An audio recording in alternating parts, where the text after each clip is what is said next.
Good morning. We're here today to announce 3 separate cases highlighting the ongoing threat posed by Chinese economic espionage and research theft in the United States. First, the arrest today of a Harvard University professor for lying about his participation in a Chinese foreign recruitment program. Second, this morning we've unsealed a separate indictment of a Chinese national working as a scientific researcher at Boston University who failed to mention on her visa application that she is also a lieutenant with the People's Liberation Army. Finally, this office has indicted another Chinese national for trying to smuggle vials of biological material out of the United States to China and lying about it to federal investigators. That defendant, whose entry to the United States had been sponsored by Harvard University, was a cancer researcher at a lab at the Beth Israel Deaconess Medical Center. So, this morning, the FBI arrested Dr. Charles Lieber, the chair of the Department of Chemistry and Chemical Biology at Harvard University, for making false statements regarding his involvement in China's Thousand Talents Plan and his affiliation with the Wuhan University of Technology. The complaint alleges that Dr. Lieber signed a contract with the Chinese university in Wuhan and was paid up to $50,000 per month, plus up to $158,000 in living expenses, and awarded more than $1.5 million to set up a research lab at the Chinese school and work there on researching nanotechnology. Lieber also joined China's Thousand Talents Plan, according to the complaint, a Chinese government-run program designed to entice scientists and researchers in the United States to share their research expertise with China. At the same time, Dr. Lieber was receiving U.S. grant funds from the Department of Defense and the National Institutes of Health. National Institutes of Health spends up to $39 million a year funding medical research in the United States. Those programs required Dr. Lieber to disclose if he was working with, including receiving funding from, any foreign power. When questioned, Lieber hid his involvement with the Chinese entities, including specifically disavowing any connection to China's Thousand Talents Plan. Meanwhile, based on the complaint, it appears that China paid Lieber hundreds of thousands of dollars over the years for his involvement with the Chinese entities and for his work on research for Chinese gain. Also today, a federal grand jury indicted Yanqing Ye, a Chinese national with lying on her J-1 visa application, making false statements to Customs and Border Protection, conspiracy, and being an unregistered agent of the People's Republic of China.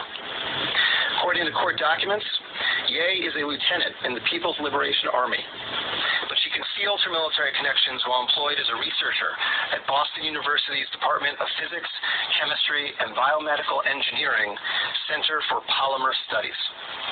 The indictment alleges that a colonel in the People's Liberation Army and other military officers from the Chinese National University of Defense Technology gave Ye numerous assignments while she was in the United States, such as conducting research, assessing U.S. military websites, and sending documents and information back to China. In April 2019, Ye was questioned by customs officers at Logan Airport on her way to China. According to the indictment, she lied about her involvement with Chinese military projects. A border search of her electronic devices showed that Ye had compiled information for the People's Liberation Army about 2 U.S. residents with expertise in robotics and computer science. Lastly, last week this office indicted Zheng Xiaozhong, a Chinese national sponsored by Harvard University who was doing cancer research at the Beth Israel Deaconess Medical Center. Zheng was charged with attempting to smuggle to Beijing vials of biological material, along with other research materials that he had stolen from the lab at the Beth Israel, where Zheng was working on cancer cell research. Before he boarded his flight, customs officers discovered 21 vials of biological material in a sock in his baggage.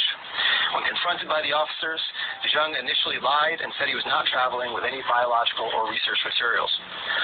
Chemistry, nanotechnology, polymer studies, robotics, computer science, biomedical research. This is not an accident or a coincidence. This is a small sample of China's ongoing campaign to siphon off American technology and know-how for Chinese gain. Recently, Attorney General Barr referred to China as this country's primary rival. Similarly, FBI Director Chris Wray recently told Congress that right now there is no country that poses a greater counterintelligence threat to the United States than China. Through the use of not only traditional intelligence officers, but academics, researchers, its own private citizens, China is engaged in a massive, long-term campaign to steal U.S. research and technology for its own uses. As demonstrated by these cases, on the academic side, the Chinese government uses partnerships and exchanges with U.S. schools and research institutions to access cutting-edge research and equipment.